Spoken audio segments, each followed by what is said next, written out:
पुढील कार्यक्रम प्रसारित करणारे आहेत जॉयसमेर मिनिस्ट्रीचे मित्र आणि भागीदार.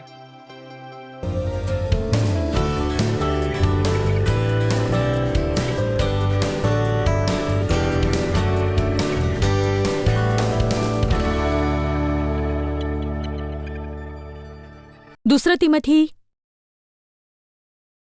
अध्याय 3. पित्या, तुझ्या वचनाबद्दल आम्ही तुझे आभार मानतो आणि मी प्रार्थना करते की आज सर्वांनी तुझं वचन नम्रतेने स्वीकारावं आणि तुझ्या वचनाद्वारे आमच्या मनाचं नवीकरण व्हावं. तुझ्या वचनाद्वारे आमच्या मनाचं नवीकरण व्हावं आणि आमची जीवनं बदलावीत येशूच्या नावाने. आमेन. शेवटल्या काही कठीण दिवस येतील हे समजून घे, कारण माणसे स्वार्थी, धनलोभी, बढाईखोर, गर्विष्ठ,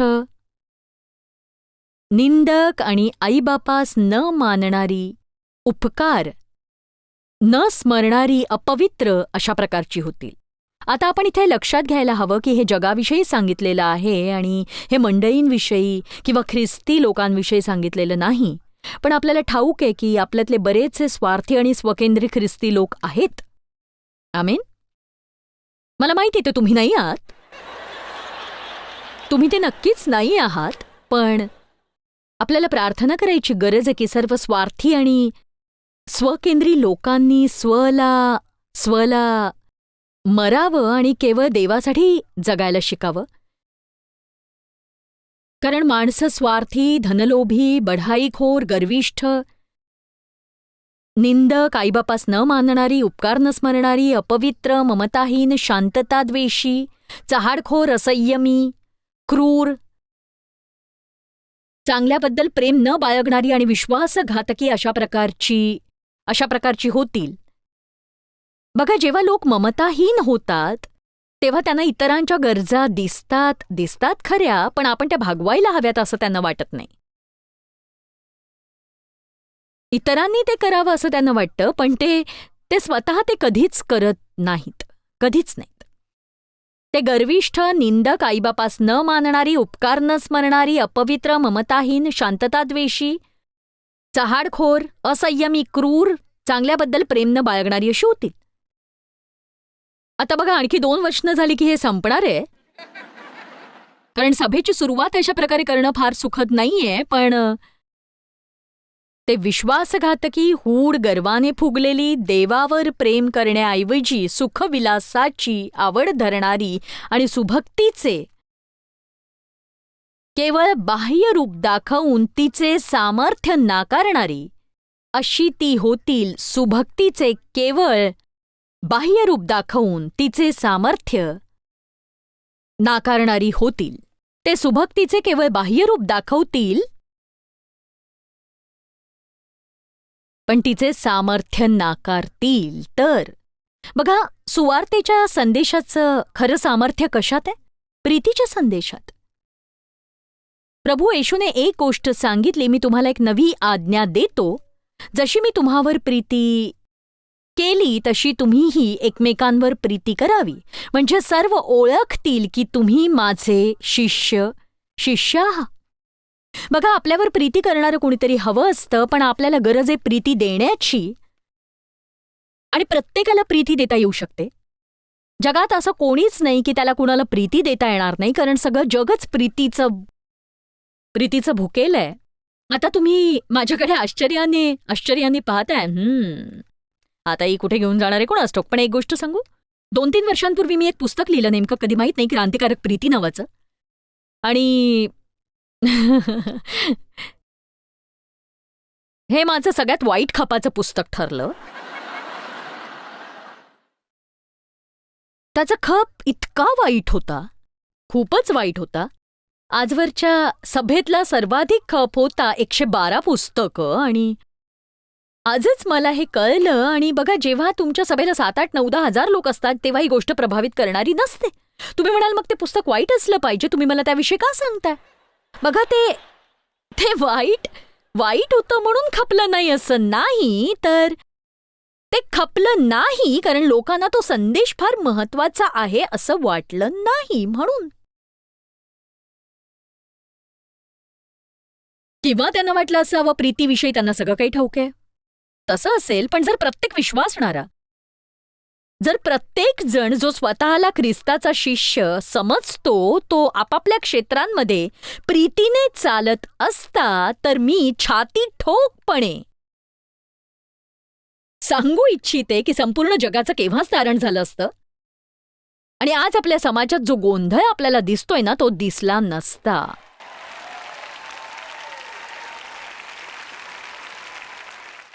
आज जगातल्या बऱ्याचशा लोकांना रुची आहे जगात चाललेल्या गोंधळावर उपाय शोधण्यात, आणि आत्मिक दृष्टिकोनातून या गोंधळावरचं उत्तर आहे बाहेर पडून समाजातील लोकांपुढे ख्रिस्ताचं प्रतिनिधित्व करणं. एका कोरड्या किंवा मृत धर्माचं नव्हे, तर आपल्या जीवनात ईश्वरी गुणांचा विकास करून हे व्हायला हवं. त्यासाठी आत्म्याच्या फळात चालायला हवं.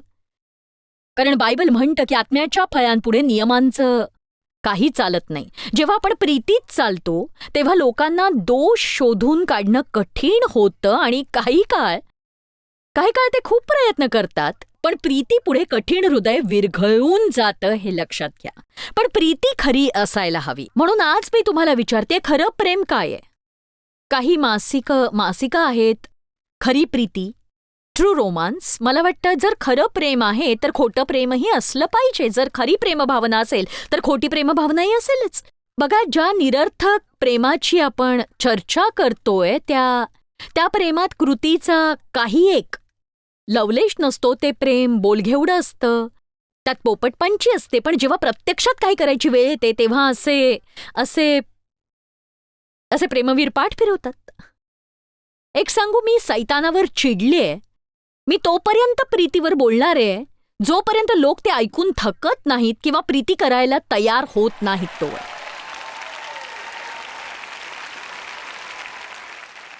चर्चमध्ये प्रीतीविषयी किती भरभरून बोललं जातं, पण त्या प्रीतीची अंमलबजावणी किती कमी होते.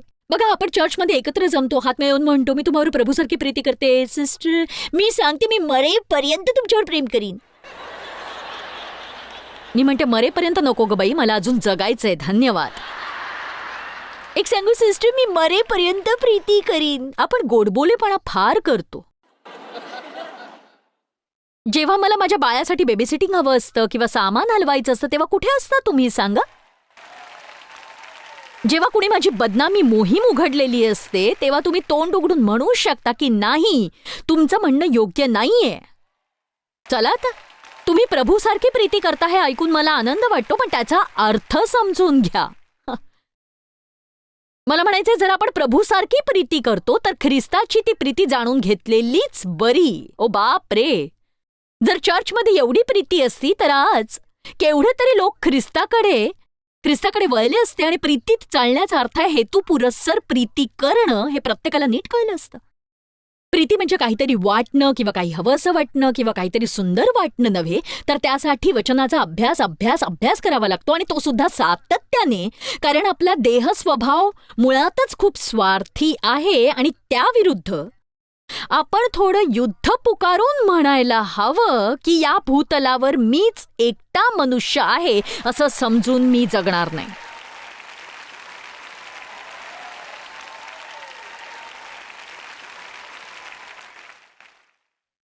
बायबल शिकवतं प्रीती हाच जीवन जगण्याचा सर्वोत्तम असा मार्ग आहे.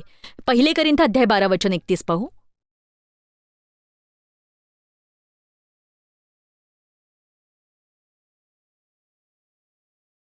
मला ठाऊक आहे की बरेचसे लोक या विचाराने इथे आलेत की मी त्यांचे प्रश्न सोडवीन. हो, नक्कीच. तुमच्या सगळ्या समस्यांचं उत्तर हेच आहे, कारण याद्वारेच कार्य होतं. तुमचे प्रश्न सोडवण्याचं हे देवाचं सूत्र आहे. आणि तुमचे प्रश्न असतात तेव्हा तुम्ही असहाय्य असता. जेव्हा तुम्ही हतबल असता तेव्हा देव तुमचे प्रश्न सोडवण्यासाठी कुणाला तरी पाठवतो आणि तुम्हाला मदत करू पाहतो. जेव्हा तुम्ही एखाद्याला मदत करता तेव्हा तुम्ही तुमच्यासाठी बीज पेरता, मग देव तुमच्या जीवनात पिकाचा हंगाम आणतो. जेव्हा मी स्वतःला मदत करू शकत नव्हते तेव्हा मला स्वतःचा राग यायचा, पण मग मी इतरांना मदत करायचे. मग तो राग निघून जायचा. बघा, आपण स्वतःपर्यंत नव्हे तर लोकांपर्यंत पोहोचायला हवं. केवळ स्वतःचेच प्रश्न सोडवून स्वतःला आशीर्वाद द्यायला आपल्याला बोलावलेलं नाही, तर आपल्याला काय करायचंय? स्वतःला विसरायचंय, स्वतःवरून नजर हटवायची, स्वतःचा विचार डोक्यातून काढायचा आहे आणि तुमच्या जीवनातला प्रत्येक दिवस इतरांना सुखी करण्यासाठी तुम्हाला घालवायचा आहे. घरापासून सुरुवात करा. हालेलुया. बघा, मी माझं सगळं पाणी पिऊन म्हणाले की कोणी मला कृपा करून एक ग्लास पाणी आणून देईल का? मी सांगते, मला ग्लासभर पाणी देण्यासाठी 500 लोकांची रांग लागेल नळासमोर. आणि बघा, तुम्हाला ही फार अभिमानाची गोष्ट वाटेल, मी जॉयसला पाणी दिलं. पण तुमच्या नवऱ्याने घरी ग्लासभर पाणी मागितलं तर तुम्ही म्हणाल,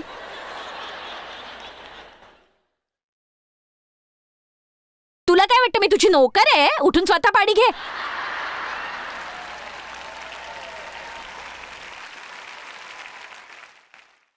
आपल्याला सेवा करायची इतकी खुमखुमी का येते बरं सांगा?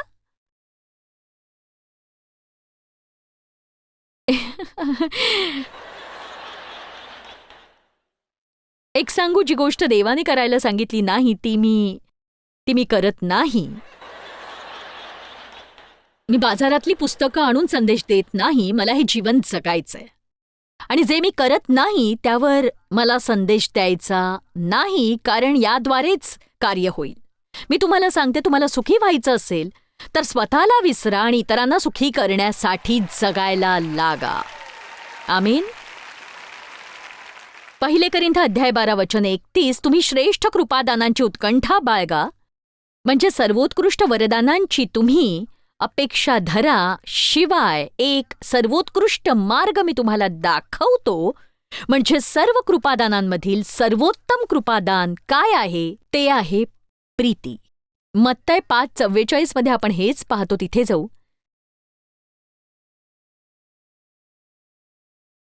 किती जणांना वाटतं याची गरज आहे?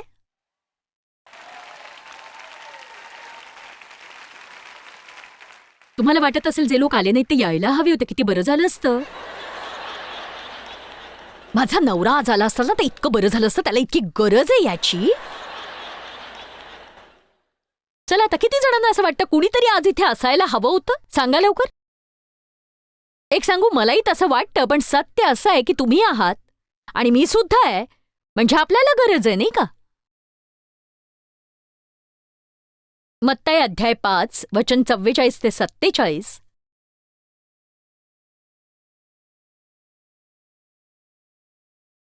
मी तर तुम्हा सांगतो, तुम्ही आपल्या वैऱ्यांवर प्रीती करा आणि जे तुमचा छळ करतात त्यांच्यासाठी प्रार्थना करा. हे आपण का करायला हवं बरं? जगाला हे दाखवण्यासाठी की आपण काही सामान्य लोक नाही, इतर लोकांसारखे, तर आपल्यातही काहीतरी कार्य करतं ज्यामुळे आपण असामान्य अशा गोष्टी निश्चितच करू शकतो. तुम्ही आपल्या स्वर्गातील पित्याचे पुत्र व्हावे, कारण तो वाईटांवर व चांगल्यावर आपला सूर्य उगवतो आणि जे तुमच्यावर प्रीती करतात त्यांच्यावर तुम्ही प्रीती केली तर तुमचे प्रतिफळ काय? जकातदारही तसेच करतात ना? तुम्ही आपल्या भावांना सलाम केला तर त्यात विशेष ते काय करता? परराष्ट्रीय लोक सुद्धा तसेच करतात ना? तर मला इथे एक प्रश्न विचारायचा आहे. जशी देव प्रीती करतो तशीच त्याने मला प्रीती करायला शिकवावी अशी आपली इच्छा असते का? सांगा मला. कारण आपण देवासारखीच प्रीती करायला शिकलो तर आपला फायदा नसतानाही आपण ती करू शकतो.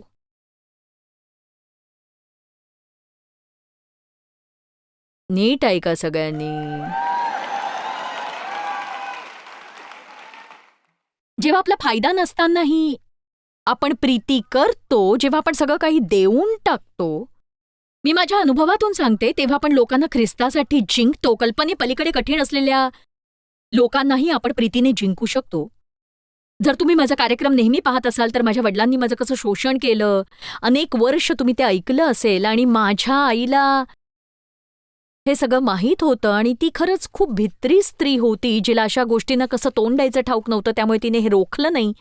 माझं लैंगिक शोषण झालं आणि बऱ्याच वर्षांनी मी या गोष्टींची पूर्णपणे क्षमा केल्यानंतर देवाने माझ्या हृदयात एक गोष्ट घातली की ते माझे वडील वृद्ध होत असताना मी त्यांना राहण्यासाठी एक छानसं घर विकत घेऊन द्यावं आणि त्यांची मरेपर्यंत मी काळजी घ्यावी. आणि ही एक शेवटची गोष्ट होती जी मी करावी असं देवाला वाटत होतं. पण मी पहिला प्रश्न विचारला, त्यांनी माझ्यासाठी काय केलंय? प्रभू म्हणाले, बघ तू श्वास घेत नाहीयेस का? मुद्दा असा आहे की कुणी आपल्यासाठी काहीही केलेलं नसताना आपण चांगलंच करायला हवं, कारण आत्मिक युद्ध जिंकण्याचा आणि सैतानाला पायदळी तुडवण्याचा हाच एक जगातला सर्वोत्तम असा मार्ग आहे. प्रीती करणं हे एक सर्वोच्च आत्मिक युद्ध आहे. जर आपण म्हटलं की एखाद्यावरचा राग कायमच ठेवायचा असेल आणि योग्य वेळी त्यांचा सूड उगवायचा असेल, तर ते आपल्या विरुद्धच आपण अति वाईट असं काहीतरी करत असतो. असं करून आपण आपलं जीवन विषारी करतो आणि हा भावनांचा खेळ असतो. मला वाटतं, मला वाटतं, मला वाटतं, मला वाटतं, मला वाटतं, मला वाटतं. बघा, मी तुम्हाला सांगते, मला माझ्या आईवडिलांसाठी घर घ्यावंसं वाटत नव्हतं. नंतर मी त्यांच्यासाठी स्वस्तातलं घर घ्यायचा प्रयत्न केला. प्रभू म्हणाला, नाही, छानसंच घर घे. आणि असं नव्हतं की छानसं घर घेण्यासाठी आमच्याकडे खंडीभर पैसा होता, त्यासाठी बऱ्याच गोष्टी विकाव्या लागणार होत्या. आणि मला वाटलं की कदाचित देव याला नाही म्हणेल, पण त्याने ते खोटं ठरवलं. तो माझ्याकडे बघून म्हणाला, जर ही गोष्ट देवापासून आहे तर त्याची आज्ञा पाळ. मला नाही पाळायची देवाची आज्ञा. ही गोष्ट आटोपती घेऊन सांगते, 3 वर्ष लागली. त्यांना डॉक्टरकडे न्यायचं, त्यांची सगळी बिलं मी भरायचे, अंगणातलं गवत कापायचे, कुणाला तरी रेशन भरायला सांगायचे, मग पुन्हा डॉक्टरकडे. हे चक्र चालूच होतं. शेवटी एके सकाळी माझी आई म्हणाली की आठवडाभर बाबा रडतायत, तू यायची वाट बघतायत, तुला काहीतरी सांगायचंय. आणि इतकी वर्ष गेली होती. माझ्या बाबांनी कधीच माझी क्षमाही मागितली नव्हती, आपलं पाप कबूल केलं नव्हतं. पण त्या दिवशी ते रडत असं म्हणाले, तू लहान असताना मी जे केलं त्यासाठी मला क्षमा करशील तू? त्यांनी स्वतः प्रार्थना केली आणि प्रभूला स्वीकारलं. 10 दिवसांनी त्यांनी बाप्तिस्मा घेतला. मी नेहमी एक गोष्ट सांगते की मला वाटायचं मी घर विकत घेते, पण मी एक आत्मा जिंकत होते. मी त्यांच्यावर काही उपकार करत नव्हते. बघा, ख्रिस्ताने आपल्यासाठी खंडणी भरली आहे, पण मला असं वाटतं की लोक प्रीतीमध्ये चालत नाहीत. याचं महत्त्वाचं कारण असं आहे, प्रीती करण्यासाठी फार परिश्रम घ्यावे लागतात असं त्यांना वाटतं. हो, ते खरं आहे, प्रीती करण्यासाठी मोठी किंमत मोजावी लागतेच. जिथे खरी प्रीती असते तिथे किंमत मोजावीच लागते. तिथे वेळ खर्च करावा लागतो, तिथे प्रयत्न करावे लागतात. घरात भांडणं होऊ नयेत म्हणून गर्व सोडून द्यावा लागतो आणि कित्येकदा तुम्हाला अभिमान घ्यावा लागतो. तुम्ही बरोबर असताना इतर लोक बरोबर आहेत असं भासवावं लागतं. पण या गोष्टींसाठी भांडायची गरज नसते, कारण प्रभूने शांतीसाठी मोठी किंमत मोजलीये. चला आता, मला खात्री आहे की हे सत्र प्रभावित होईल. आणि बघा, तुम्ही पायपुसणी बनावं असं माझं म्हणणं नाहीये, कारण प्रीतीचा अर्थ असा नाही सगळ्यांनी तुम्हाला तुडवावं किंवा पाडावं किंवा ढकलावं. प्रीतीचा अर्थ काय ते सांगते. प्रीतीचा अर्थ आहे देवाच्या सांगण्यानुसार एखाद्या गोष्टीचा सामना करणं किंवा वाट पाहणं. मला असं आढळून आलंय, जेव्हा मी हे करते तेव्हा बऱ्याचदा देव मला सामना करायला सांगतो, तेव्हा मी एकांतात जाते. आणि जेव्हा मला सामना करावासा वाटतो तेव्हा देव मला एकांतात प्रार्थना करायला सांगतो. बघा, जेव्हा लोक आपल्याला दुखावतात तेव्हा सगळ्यात कठीण गोष्ट असते ती धीर धरून वाट पाहणं आणि देवाला आपलं काम करू देणं. आपण सगळं काही करू पाहतो, नाही का? कुणाला काही धडा शिकायला मिळालाय का आज इथे?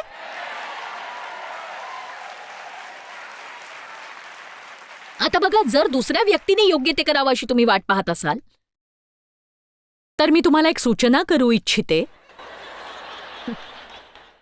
तुम्ही हा संदेश ऐकताय तर मग सांगा, तुम्ही पुढाकार घ्या. इतकंच नव्हे तर जर तुमच्या घरात तुम्ही ख्रिस्ती असाल तर तुम्ही पुढाकार घ्यायलाच हवा. ज्यांना वचनाची ओळख नाही त्यांच्याकडून योग्य त्या गोष्टींची अपेक्षा नका करू, कारण त्यांना ते ठाऊक नसतात. त्यामुळे तुम्ही उदाहरण बनायला हवं. एक सांगू, आमच्या विवाहाच्या सुरुवातीच्या काळात माझा नवरा माझ्यासाठी अद्भुत उदाहरण होता. मी त्याच्याविषयीच्या गमती तुम्हाला सांगते. अशा बऱ्याच गोष्टी मी तुम्हाला सांगणार आहे. देवने अशा काही नव्या गोष्टी केल्यात की तुम्ही विश्वास ठेवणार नाही. मला म्हणायचंय, या सभेचं वैशिष्ट्य तो बनू शकतो. याला नवी देव कथा म्हणूया. आमेन. बघा, डेव्हचं आणि माझं जेव्हा लग्न झालं तेव्हा तो सबळ ख्रिस्ती होता आणि मी देवावर विश्वास ठेवत होते. लहान असतानाच माझा नव्याने जन्म झाला होता, पण वाढ झाली नव्हती. आणि बघा, तुमचा नव्याने जन्म झालेला असला आणि वाढ झालेली नसली तर तुम्ही जसं वागायला हवं तसं वागत नसता. म्हणून वचनाचा अभ्यास करा. देव हा परिपक्व सबळ असा देवाचा माणूस होता आणि तो माझ्यासाठी अगदी अनुरूप होता, कारण मला केवळ ख्रिस्ताविषयी सांगणारं कोणी नको होतं. खरं सांगायचं तर मला ते शब्द आवडतात, तू आवडतेस मला, पण बघा प्रेमाचा अर्थ मला ठाऊक नव्हता. तो अर्थ सांगणारा कुणीतरी हवं होतं आणि मी कशीही वागले तरी तो योग्य तेच वागत होता आणि मी कशीही वागले तरी तो तसाच असायचा. जर तुम्हाला अविश्वासणाऱ्यांना प्रभावित करायचं असेल तर मग घर असो, तुमची कामाची जागा असो, ते कसेही वागले तरी तुम्ही आहात तसेच राहा. प्रभू येशूने तेच केलं. तो परिस्थितीनुसार किंवा लोकांच्या वागण्यानुसार बदलला नाही, तर उलट आहे तसाच तो राहिला. तो आहे तसाच राहिला.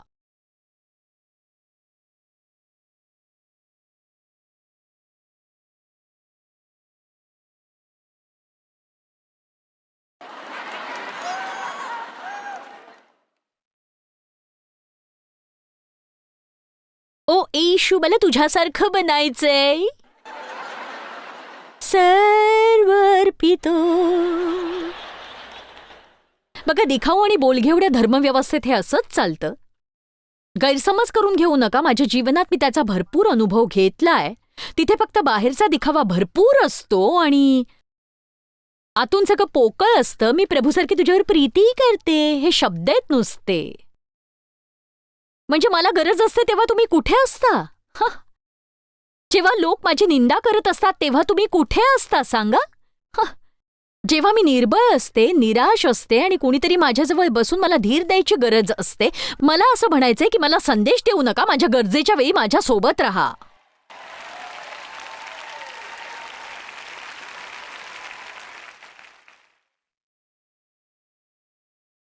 क्रांतिकारी प्रीती नावाचं पुस्तक काढणं कदाचित एक चूक होती, कारण लोकांना त्यातलं काही कळलं नसावं. त्यात मी क्रांतिकारक हा शब्द टाकला होता आणि क्रांतिकारक म्हणजे ज्या गोष्टी सामान्य असतात त्यात अचानकपणे मोठा बदल घडून येणं. आज जगामध्ये जे चाललंय त्यात आपल्याला मोठा बदल नको असेल तर तो बदल कोण घडवून आणेल मला ठाऊक नाही. जगामध्ये असणारा सर्व द्वेष, कडवटपणा, सूडभावना, दुष्टपणा, पाप, दयनीय अवस्था, स्वार्थीपणा, निराशा, या अशा सगळ्या गोष्टींवर काही उपाय असेल तर तो आहे धगधगती प्रीती. त्यासाठी तारण पावलेल्या ख्रिस्ती लोकांनी आपले दिवे जळते ठेवून जगामध्ये जाऊन प्रभू येशू ख्रिस्तासारखं वागणं गरजेचं आहे. काही न करता केवळ भाषणं ठोकून हे होणार नाही.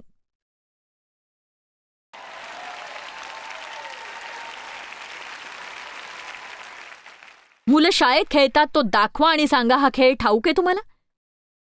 ते एक वस्तू घेतात आणि ती दाखवतात आणि प्रत्येकाला तिच्याविषयी सांगायला सांगतात, पण आपण विश्वासणारे मात्र सांगा आणि दाखवू नकाचा खेळ खेळतो. आपल्याला गरज आहे दाखवा आणि सांगा या खेळाची. आपण त्यांना ख्रिस्ताची प्रीती दाखवली तर ख्रिस्ताविषयी सांगणं कठीण जाणार नाही आणि त्यांना विश्वास ठेवणंही कठीण जाणार नाही. आमेन. हो, मला हा संदेश द्यायला आवडतो. तुम्हाला इथे याविषयी शिकून ते अंमलातही आणायचंय बरं का.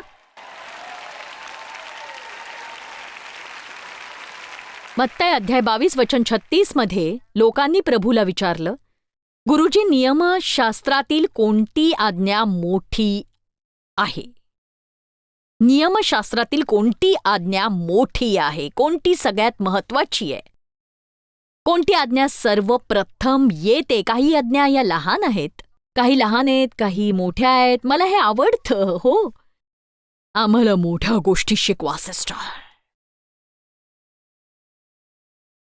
येशू त्यांना म्हणाला, तुम्ही आपला देव परमेश्वर याच्यावर पूर्ण अंतःकरणाने, पूर्ण जीवाने आणि पूर्ण मनाने प्रीती करा. दुसऱ्या वचनात म्हटलंय की पूर्ण शक्तीनेही.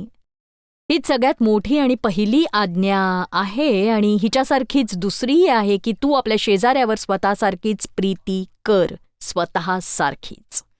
जर तुमच्या मनात अशांती असेल, तुम्ही सतत दोषभावनेखाली जगत असाल, तुम्हाला स्वतःचीच लाज वाटत असेल, तुम्ही स्वतःचा तिरस्कार करत असाल, तर तुम्ही प्रीतीवरचा हा संदेश मनात बाळगा आणि याचा विसर पडू देऊ नका. याला तुमच्या हृदयाच्या कप्प्यात ठेवा आणि अशाच काही उत्तम संदेशांचा लाभ घ्या. आणि जे माझ्याकडे काही आहे इतरांकडेही आहे, ज्यामुळे तुम्ही स्वतःला ख्रिस्ताने केलेल्या कार्याद्वारे स्वीकाराल, स्वतःला ख्रिस्तामध्ये ओळखाल, स्वतःबरोबर आणि देवाबरोबर चांगलं नातं निर्माण करू शकाल आणि मग तुम्ही सज्ज व्हाल या जगावर देवाच्या प्रीतीने हल्ला करण्यासाठी. आमेन. बघा, या जगात आपल्याला करता येणारी सगळ्यात महत्वाची गोष्ट आणि देवाच्या मुखावर मोठं हास्य फुलवणारी गोष्ट म्हणजे खऱ्या प्रीतीत चालत राहणं होय. आणि एक सांगू, खरी प्रीती बोलण्याने नव्हे तर ती कृतीतून दिसते. आपण देवाच्या प्रीतीने भरून जाऊन इतरांची जीवनं देवाच्या प्रीतीने भरायला हवीत. लोकांवर स्वर्गीय प्रीती करणं हीच प्रभू येशूची महान साक्ष आपण जगात गाजवू शकतो. स्तोत्रसंहिता 37:3 मध्ये बायबल म्हणतं की जेव्हा तुम्ही संकटात असता तेव्हा परमेश्वरावर भाव ठेवा आणि चांगलं तेच करा. देवावर भाव ठेवा आणि इतरांना मदत करा, म्हणजे तुमच्या जीवनात तोडगा निघेल. आजच निर्णय घ्या की तुम्ही आणखी एक दिवस भीतीमध्ये आणि देव वैतागलाय या समजुतीत घालवणार नाही. जॉयस्मायर मिनिस्ट्रीज करता तुम्ही खूप मौल्यवान आहात. आम्हाला तुमचं कौतुक आहे आणि जगभरामध्ये हे सेवा कार्य शक्य करण्याकरता आम्ही आमच्या मित्रांचे आणि पार्टनर्सचे आभारी आहोत. आम्ही एकत्रितपणे भुकेल्यांना खाऊ घालतो, गरिबांना वस्त्र देतो आणि राष्ट्रांना सुवार्ता सांगतो. तुमच्या प्रार्थनेच्या विनंती करता आमच्याविषयी आणखी माहिती मिळवा. जॉयसच्या कॉन्फरन्सच्या तारखा पहा आणि ख्रिस्ताची प्रीती जगभरामध्ये पसरवण्याकरता आमचे सहभागी व्हा.